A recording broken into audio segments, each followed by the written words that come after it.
Hi everyone, today I'm with Mr. Rex Marfa.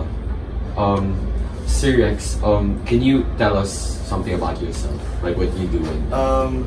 Currently now I'm working for Lasallian Formation for Senior High School and also the club moderator for Lasallian Youth Corps and also the liturgical youth ministers, and I'm also helping out with all the other operations in the office, but those are the things that I'm focused on right now. So, try to ask you, what inspired you to involve yourself in these kinds of activities? Actually, my inspiration ever since when I got my own thinking, maybe my grandparents and parents, if they taught me like practice our faith, because my family is very religious, so the service or like doing what is needed in society is like requires to have faith. Because you can't just do something if you don't have the basis of your faith in doing those things. So those are the things that led me to do what I'm doing, and also maybe by trusting the process. Yeah. For the next one, what are the challenges you have encountered while working, if there are any? The major challenge would be maybe because of my age when I started working. Around 21. In the office, I was the youngest, so the next one who was older than me was 32.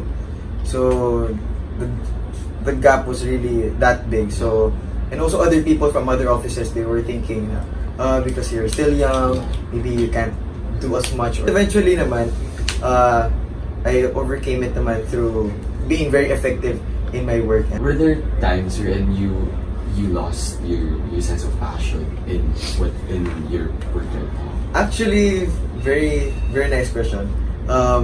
Actually, last year, because I was up for renewal for my contract for another year, and then I was kind of hesitant of saying yes to another year of working. But I think I was thinking more on like myself of being tired and forgetting of the first reason why I said yes to this work. So, but after that one, after having the time off to rest and also thinking about what will I do, I said yes to have another year here. Okay, so in these times now, you feel like you're kind of losing your passion now. How do you like overcome it? Actually, number one, I pray, because I always seek guidance from God, and then number two, surround myself with people who support me and much more positive people. Those people who would encourage you to be the best version of yourself and tell you maybe this is just a speed bump of what's gonna be given to you, great things ahead of you. What are the factors that make you continue doing what you're doing right now? If you could name some. Major factor would be the mission and the students. Because I've been a student leader ever since I was in college.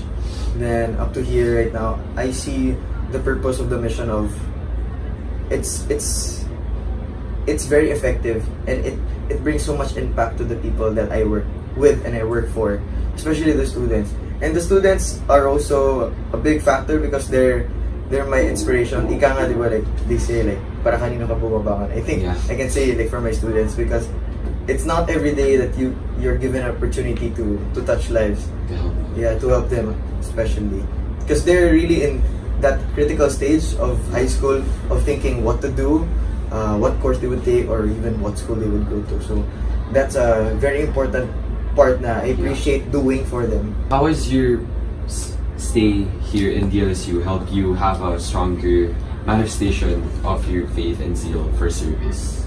Being immersed to the mission with the brothers, with other officers who are very much into the mission, not just doing just like faith lang talaga or like service lang or communion lang. We always keep it in balance of trying to holistic development in general. So it gives also a more motivation for me to maybe improve on those areas that I'm not really much accustomed to.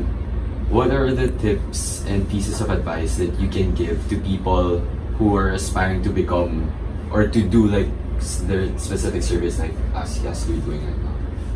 Like know yourself first. That's one thing that's very important, because yun nga, cliche it may sound, like you cannot give what you don't have. Yeah. So maybe start with yourself, try to love yourself, and also try to realize that there's more to yourself than others. Then afterwards, if you get to have that realization, maybe if there are opportunities would come your way, say yes to it. Even the simple things that would come your way, just say yes, because that yes would bear fruit to another yes, to another yes, Mean a another lot. yes. It would really branch out to many more opportunities. Thank you very much, Sir You're Rex. welcome. Once Thank you, I'm thank you. Gab Oropeo.